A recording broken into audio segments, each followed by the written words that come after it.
Bonjour à toutes et à tous. Je m'appelle Bastien Mas, moi je suis délégué général de l'association ClassCode. ClassCode, c'est une association collégiale qui produit des ressources éducatives libres, plutôt à destination des enseignants, des animateurs, des médiateurs scientifiques, sur l'apprentissage du code, de la pensée informatique et de la culture numérique.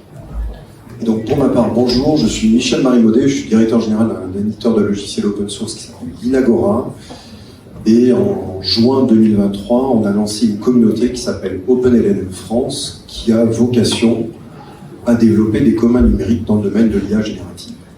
Donc on va peut-être avoir c'est un commun numérique, c'est peut-être la ressource la moins fun et ludique, puisque c'était la thématique annoncée, ou plutôt qui va être liée à votre capacité d'utilisation et d'interprétation de cette ressource. On voulait faire un petit point sur ce projet, qui est une brique un peu importante, qui n'existe pas encore aujourd'hui et qui est vraiment déterminante justement pour ce que disait Léo pour la formation ou la médiation pour les élèves, pour les enseignants.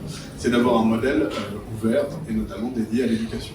Donc c'est l'enjeu d'OpenLLM France, c'est la construction d'un modèle fondation, donc from scratch, de rien, de créer un modèle dédié à l'éducation, donc qui soit aussi performant en langue française et qui puisse être mis à disposition des EdTech ou des enseignants ou des élèves pour des cas de médiation scientifique ou d'utilisation dans les fonctionnements comme le proposent les EdTech. Donc l'enjeu de ce modèle, c'est de pouvoir faire de l'entraînement qui soit ouvert à la fois dans les poids, donc ça, je laisserai Jean-Marie vous revenir un petit peu là-dessus, mais il y a les deux critères, c'est vraiment les poids qui sont ouverts, donc on va dire le fonctionnement un peu du modèle accessible, et puis les données d'entraînement, c'est un peu l'enjeu. On voit que c'est les données qui sont utilisées qui peuvent créer des biais. Si on n'est pas en mesure d'interroger le contenu de ces données d'entraînement, on ne peut pas vérifier s'il y a des biais dedans, on ne peut pas vérifier s'il y a des informations fausses, on ne peut pas vérifier s'il y a des informations qui sont surreprésentées ou sous-représentées. Donc c'est tout l'enjeu, justement, d'avoir un modèle qui ouvre la totalité de ça, à la fois son fonctionnement et à la fois les données qu'il a utilisées. Donc l'objectif d'OpenLLM, c'est de mettre à dispo ce modèle, donc un modèle dédié à l'éducation, qui puisse être suffisamment petit aussi pour éventuellement être utilisé en local, donc sur une machine, on va dire, accessible, qui pourrait être une machine d'un particulier où on pourrait trouver dans une classe ou une école, qui puisse répondre à certaines fonctionnalités, notamment le RAG. Là, je ne vais pas rentrer dedans ici, mais l'idée du RAG, c'est de soumettre des documents de référence à des requêtes, donc pas juste d'avoir une IA Oracle à qui on pose des questions et qui nous répond en général, mais de dire, voilà, moi je suis enseignant, je veux faire un QCM ou une explication de texte sur ce document-là, avec ce référentiel de correction, avec ces contenus pédagogiques spécifiques, et que le modèle génère les réponses en prenant en compte en priorité ces informations.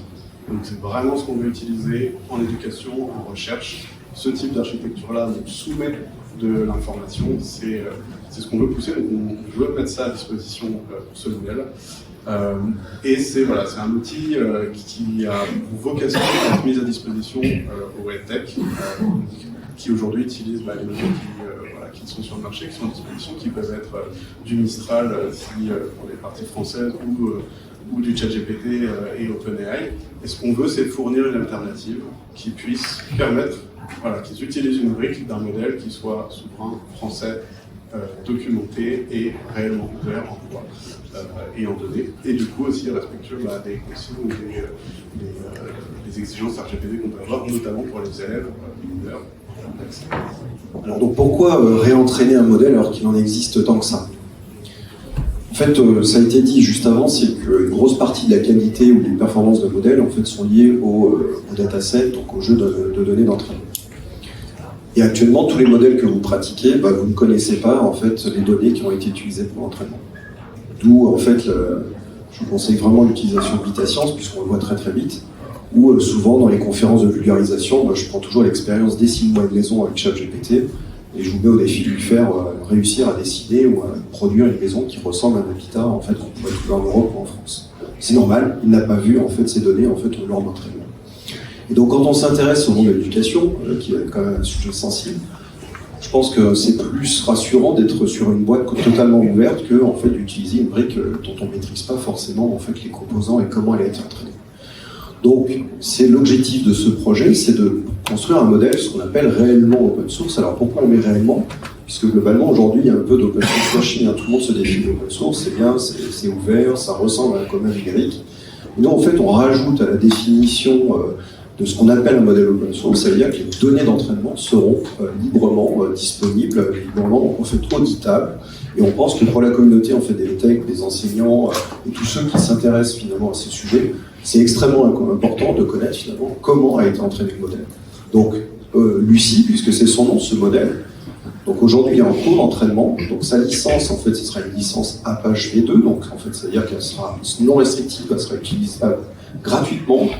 Et vous aurez en fait accès à l'ensemble des 3 trillions de data qu'on est en train aujourd'hui de montrer à ce modèle. Donc les données, elles viennent de plusieurs sources. On a essayé de faire en fait un choix ultra qualitatif, puisque l'objectif aussi académique derrière ce projet, c'est aussi d'apporter une démonstration qui n'a jamais été faite pour l'instant au niveau mondial, de dire que la qualité de la donnée d'entraînement est plus importante que la quantité. Et cette information elle est extrêmement importante, puisque moins de quantité de données en fait d'apprentissage, ça veut dire des modèles plus compacts, qu'on va pouvoir en fait utiliser effectivement sur les infrastructures plus légères, moins coûteuses, voire le déployer en fait sur des infrastructures voilà, comme sur un téléphone. Donc c'est pour ça en fait, parce que souvent on a la question de dire mais pourquoi on réentraîne un modèle, ça coûte cher, ça a un impact sur l'environnement. Donc on construit en fait une boîte blanche. Donc ça on pense que à la fois pour la communauté scientifique et académique et aussi pour les utilisateurs que vous êtes, c'est extrêmement important d'avoir cette boîte blanche. Alors, ça a été dit, donc cette communauté, elle est ouverte, c'est une communauté open source. L'objectif, c'est de développer en fait un commun. Donc tout le monde peut participer. Donc là, le premier QR code, vous allez en avoir 2. Donc celui-ci, vous pouvez prendre la photo. Ça, c'est pour rejoindre notre serveur Discord, qui est le lieu de rassemblement de cette communauté. Aujourd'hui, il y a à peu près 800 membres qui collaborent en fait au quotidien. Et donc globalement, si vous êtes curieux, vous intéressez, une fois que vous avez en fait effectivement utilisé les kits qui ont été présentés avant et Vita Science, vous pouvez en fait venir regarder, savoir ce qui se passe et comment en fait aujourd'hui, quels sont les enjeux autour de l'IA en fait réellement open source. L'autre aspect, et c'est d'où ici notre intervention, c'est aussi d'être confronté finalement aux besoins du terrain et donc aussi d'être en contact des enseignants, des gens en fait, dans les tech. Donc si vous êtes parmi ces personnes, n'hésitez pas en fait à venir nous voir et à vous enregistrer et à nous poser la question, puisque globalement en fait là aujourd'hui le modèle est en cours d'entraînement, mais on va être obligé de l'évaluer, puis on va essayer après de le spécialiser pour des cas d'usage. Donc c'est vous qui savez mieux que nous finalement en fait quelles sont les pratiques. Donc venez en fait parce que vous avez la capacité à influencer nos travaux. Et pour certains des développeurs au sein de Tech ou des développeurs au sein de la communauté enseignante, qui très certainement aujourd'hui avaient développé des choses très très très intéressantes, mais qui s'appuient sur OpenAI, qui s'appuient sur d'autres modèles non complètement ouverts, venez nous voir parce qu'en fait on va vous donner aussi la possibilité de tester un petit peu en avant-première en fait notre modèle et de porter en fait, vous aider à porter vos solutions en fait sur ce modèle. Voilà. Donc premier QR code. Et puis pour terminer, je t'en prie. Et on aura aussi, donc voilà, là c'est pour les effectivement les techs qui vont tester, puisqu'on est en train d'identifier les structures qui souhaiteraient participer, travailler avec nous. On mettra le modèle aussi sur Vita Science, on l'ajoutera à la collection pour qu'il soit accessible au grand public et notamment pour des objectifs de médiation scientifique. Et donc voilà, ce second QR code, c'est le lien vers le prochain webinaire qu'on organise, dont l'objectif est justement de vous présenter un peu plus en détail, qui vous donne les grandes lignes du projet, mais on aimerait bien vous en dire un petit peu plus sur l'architecture, sur nos exigences justement, sur les données d'entraînement, sur les versions qui existeront aussi, parce qu'on a besoin aussi d'identifier vraiment les partenaires et de travailler avec eux, puisque le benchmarking, l'évaluation, ça se fait pas tout seul. On sait qu'on va devoir faire des versions et travailler vraiment de manière en proximité avec ces structures-là pour évaluer notre modèle. Donc voilà, ce temps, c'est un temps ouvert. Voilà, si vous êtes pour les curieux, pour les structures, pour les institutions, pour comprendre un petit peu mieux notre démarche, qu'on puisse aussi échanger sur les exigences qu'on a pour ceux à qui on donnerait accès à l'API pour tester justement ce modèle. Et puis vous donner un petit peu aussi les éléments d'aventure et de versions qu'on souhaite proposer d'ici la fin de l'année.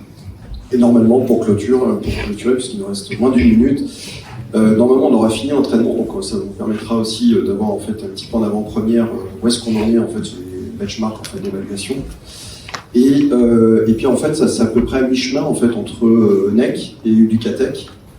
Donc notre objectif, c'est peut-être aussi d'organiser lors d'Educatec des ateliers cette fois-ci en fait en real life, donc dans la vraie vie, pour les gens qui seraient intéressés. Donc là, pour le coup, je pense qu'à Educatec, on aura le modèle et donc de pouvoir en fait vous mettre entre les mains et puis de l'expérimenter. Donc n'hésitez pas à nous rejoindre. Merci beaucoup.